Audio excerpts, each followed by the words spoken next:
एक बार की बात है, एक गांव में राजू और रवि नाम के दो आइसक्रीम व्यापारी अगल बगल के घरों में रहा करते थे। राजू एक सरल और अच्छा इंसान था।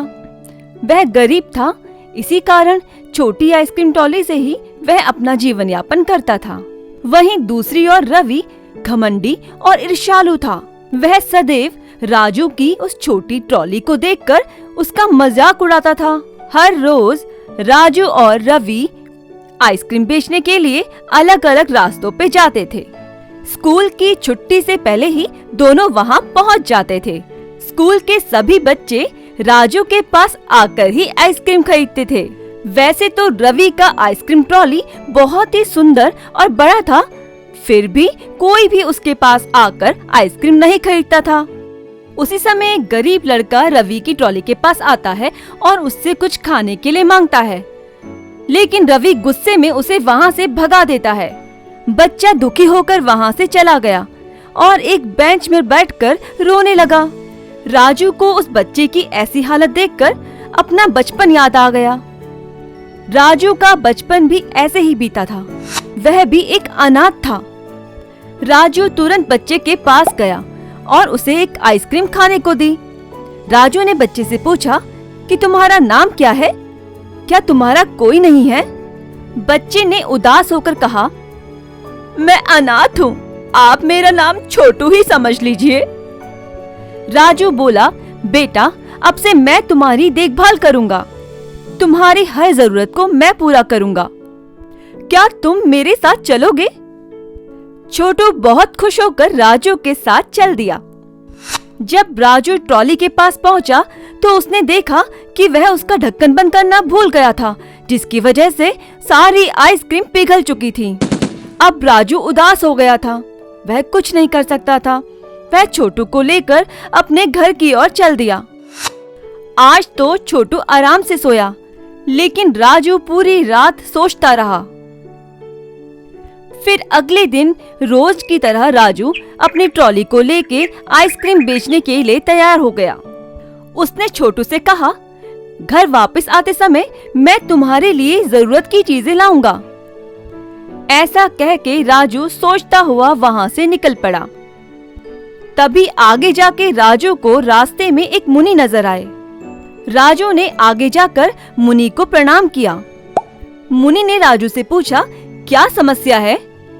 राजू बोला, मैं अपनी इस छोटी गाड़ी से अब तक जीवन चला रहा हूँ, लेकिन अब तो मुझे एक बालक का भी ध्यान रखना है और मुझे कुछ समझ नहीं आ रहा है कि मैं उसकी सारी जरूरतों को कैसे पूरा करूँ। अब आप ही इस समस्या का समाधान निकालिए। मुनि ने कहा, मैं सब समझ गया। मैं तुझे एक बड़ा जादुई आइसक्रीम ट्रॉली दे रहा हूँ, अब यही तुम्हारी समस्याओं को संभालेगी। राजू मुनि को धन्यवाद करके उस ट्रॉली को वहाँ से लेकर चला गया। रास्ते में राजू उस ट्रॉली से सभी को आइसक्रीम बेचता हुआ जा रहा था। अब तक कई सारे बच्चों को वह आइसक्रीम बेच चुका था। इतने में उसे शक हुआ कि वह तो इतनी सारी आइसक्रीम नहीं लाया था। यह सब आइसक्रीम कहाँ से आ रही है? उसने डब्बे को खोलकर देखा तो राजू चौंक गया। वह समझ गया कि यह सब मुनि की ही महिमा है। रोज की तरह राजू अपनी ट्रॉली को लेकर स्कूल के बाहर आ गया। रवि को उसकी नई ट्रॉली देखकर जलन होने लगी। राजू को उस दिन बहुत फायदा हुआ, उसे बहुत सारे पैसे भी मिले। उन पैसों से राजू छोटू के लिए नए बैग, पुस्तकें और कपड़े लेकर घर पहुंचा। छोटू यह सब पाकर बहुत खुश हुआ। छोटू खुश था क्योंकि इससे पहले उसके बारे में किसी ने कभी नहीं सोचा था। राजू को छोटू को खुश देखकर बहुत प्रसन्नता हुई। अगले दिन राजू छोटू को अपने साथ लेकर स्कूल पहुंचा। राजू ने उसी स्कूल में छोटू का दाखिला करा दिया। राजू का व्यापार अब अच्छी तरह चल रहा था।